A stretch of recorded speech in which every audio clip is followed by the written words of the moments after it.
जय माता दी।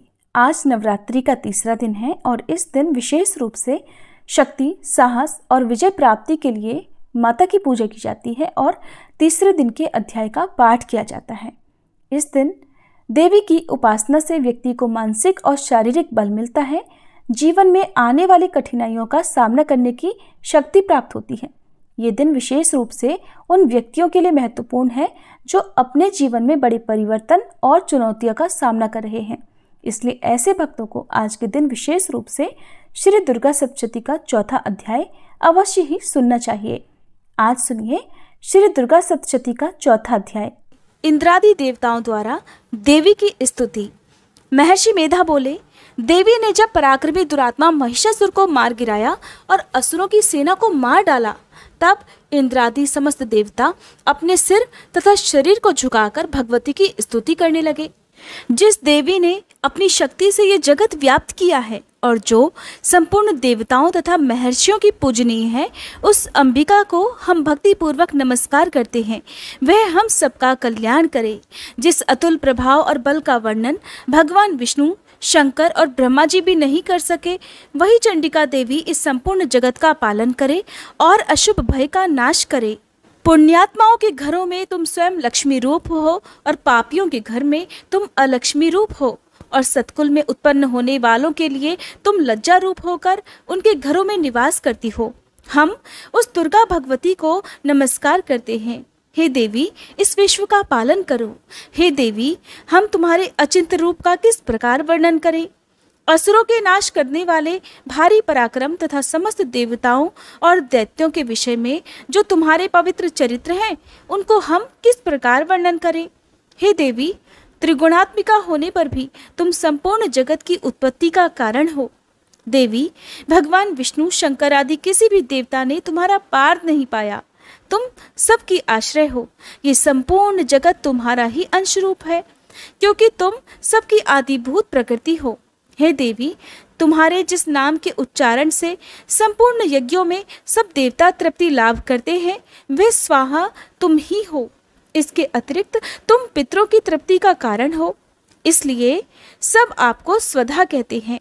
देवी, वह विद्या जो मोक्ष को देने वाली है, जो अचिंत्य महाज्ञान महास्वरूपा है, तत्वों के सार को वश में करने वाले, संपूर्ण दोषों को दूर करने वाले, मोक्ष की इच्छा रखने वाले मुनिजन जिसका अभ्यास करते हैं, वह तुम ही हो।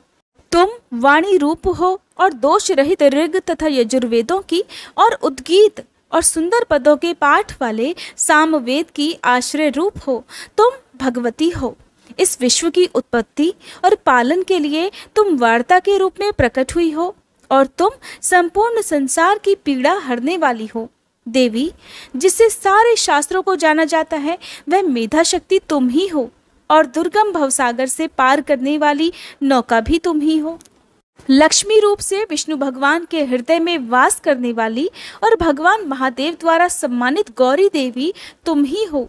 मंद मुस्कान वाले निर्मल पूर्ण चंद्र बिंब के समान और उत्तम स्वर्ण की मनोहर कांति से कमनीय तुम्हारे मुख को देखकर भी महिषासुर क्रोध में भर गया। ये बड़े आश्चर्य की बात है। और हे देवी, तुम्हारा यही मुख जब क्रोध से भर गया तो उदय काल के चंद्रमा की भांति लाल हो गया और तनी हुई भौहों के कारण विकराल रूप हो गया। उसे देखकर भी महिषासुर के शीघ्र प्राण नहीं निकल गए। ये बड़े आश्चर्य की बात है। आपके कुपित मुख के दर्शन करके भला कौन जीवित रह सकता है। देवी, तुम हमारे कल्याण के लिए प्रसन्न हो। आपके प्रसन्न होने से इस जगत का अभ्युदय होता है, और जब आप क्रुद्ध हो जाती हैं तो जाने कितने ही कुलों का सर्वनाश हो जाता है। ये हमने अभी अभी जाना है कि जब तुमने महिषासुर की बहुत बड़ी सेना को देखते ही देखते मार दिया है। हे देवी, सदा अभ्युदय देने वाली तुम जिस पर प्रसन्न हो जाती हो, वही देश में सम्मानित होते हैं। उनके धन और यश की वृद्धि होती है। उनका धर्म कभी शिथिल नहीं होता और उनके यहाँ अधिक पुत्र पुत्रियां और नौकर आदि होते हैं। हे देवी, तुम्हारी कृपा से ही धर्मात्मा पुरुष प्रतिदिन श्रद्धा पूर्वक यज्ञ करता है और धर्मानुकूल आचरण करता है और उसके प्रभाव से अंत में स्वर्ग लोक को जाता है, क्योंकि तुम तीनों लोकों में मनवांछित फल देने वाली हो।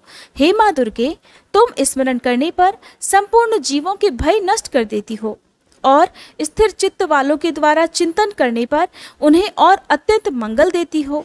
हे दारिद्र्य दुख नाशिनी देवी, तुम्हारे सिवा दूसरा कौन है? तुम्हारा चित्त सदा दूसरों के उपकार में ही लगा रहता है। हे देवी, तुम शत्रुओं को इसलिए मारती हो कि उनके मारने से दूसरों को सुख मिलता है। वह चाहे नरक में जाने के लिए चिरकाल तक पाप करते रहे हों, किंतु तुम्हारे साथ युद्ध करके सीधे स्वर्ग को जाएं, इसलिए तुम उनका वध करती हो। हे देवी, क्या तुम दृष्टिपात मात्र से समस्त असुरों को भस्म नहीं कर सकती? अवश्य ही कर सकती हो, किंतु तुम्हारा शत्रुओं को शस्त्रों के द्वारा मारना इसलिए है कि शस्त्रों के द्वारा मरकर वे भी स्वर्ग को जाएं। इस तरह से हे देवी, उन शत्रुओं के प्रति भी तुम्हारा विचार उत्तम है। हे देवी, तुम्हारे उग्र खड्ग की चमक से और त्रिशूल की नोक की कांति की किरणों से असुरों की आंख फूट नहीं गई। उसका कारण ये था कि वे किरणों से शोभायमान तुम्हारे चंद्रमा के समान आनंद प्रदान करने वाले सुंदर मुख को देख रहे थे। हे देवी, तुम्हारा शील बुरे वृतांत को दूर करने वाला है और सबसे अधिक तुम्हारा रूप है, जो ना तो कभी चिंतन में आ सकता है और न जिसकी दूसरों से कभी तुलना ही हो सकती है। तुम्हारा बल और पराक्रम शत्रुओं का नाश करने वाला है। इस तरह तुमने शत्रुओं पर भी दया प्रकट की है। हे देवी, तुम्हारे बल की किसके साथ बराबरी की जा सकती है, तथा शत्रुओं को भय देने वाला इतना सुंदर रूप भी और किसका है? हृदय में कृपा और युद्ध में निष्ठुरता, ये दोनों बातें तीनों लोकों में केवल तुम ही में देखने में आई हैं। हे माते, युद्ध भूमि में शत्रुओं को मारकर तुमने उन्हें स्वर्गलोक में पहुंचाया है। इस तरह तीनों लोकों की तुमने रक्षा की है और उन्मत्त असुरों से जो हमें भय था उसको भी तुमने दूर किया है। तुमको हमारा नमस्कार है। हे देवी, तुम शूल तथा खड्ग से हमारी रक्षा करो तथा घंटे की ध्वनि और धनुष की टंकोर से भी हमारी रक्षा करो। हे चंडिके, आप अपने शूल को घुमाकर पूर्व पश्चिम उत्तर तथा दक्षिण दिशा में हमारी रक्षा करो। तीनों लोकों में जो तुम्हारे सौम्य रूप हैं और घोर रूप हैं, उनसे हमारी रक्षा करो तथा इस पृथ्वी की रक्षा करो। हे अंबिके, आपके कर पल्लवों में जो खड्ग शूल और गदा आदि शस्त्र शोभा पा रहे हैं, उनसे हमारी रक्षा करो। महर्षि बोले कि इस प्रकार जब सब देवताओं ने जगत माता भगवती की स्तुति की और नंदनवन के पुष्पों तथा गंध अनुलेपनों द्वारा उनका पूजन किया और फिर सब ने मिलकर जब सुगंधित और दिव्य धूपों द्वारा उनको सुगंधि निवेदन की, तब देवी ने प्रसन्न होकर कहा, देवताओं, मैं तुम सब पर अत्यंत प्रसन्न हूँ। तुम सब मुझसे मनोवांछित वर मांगो। तब देवतागण बोले, हे भगवती, आपने हमारा सब कुछ कार्य कर दिया। अब हमारे लिए कुछ भी मांगना बाकी नहीं रहा, क्योंकि आपने हमारे शत्रु महिषासुर को मार डाला है। हे महेश्वरी, तुम इस पर भी यदि हमें कोई वर देना चाहती हो तो बस इतना वर दो कि जब जब हम आपका स्मरण करें तब तब आप हमारी विपत्तियों को हरण करने के लिए हमें दर्शन दिया करो। हे अंबिके, जो कोई भी तुम्हारी स्तुति करे तुम उनको वित्त समृद्धि और वैभव देने के साथ ही उनके धन और स्त्री आदि संपत्ति को बढ़ाओ और सदा हम पर प्रसन्न रहो। महर्षि बोले, हे राजन, जब देवताओं ने जगत के लिए तथा अपने लिए इस प्रकार प्रश्न किया तो बस तथास्तु कहकर देवी अंतर्ध्यान हो गई। हे भूप, जिस प्रकार तीनों लोगों का हित चाहने वाली वह भगवती देवताओं के शरीर से उत्पन्न हुई थी, वह सारा वृतांत मैंने तुमसे कह दिया है। इसके पश्चात दुष्ट असुरों तथा शुंभ निशुंभ का वध करने और सब लोगों की रक्षा करने के लिए जिस प्रकार गौरी देवी के शरीर से उत्पन्न हुई थी, वह सारा वृतांत मैं यथावत वर्णन करता हूँ। जय माता दी। श्री दुर्गा सप्तशती का आज का अध्याय पूर्ण हुआ। इसके आगे का वृतांत आप सभी अगले अध्याय में जरूर सुनिएगा।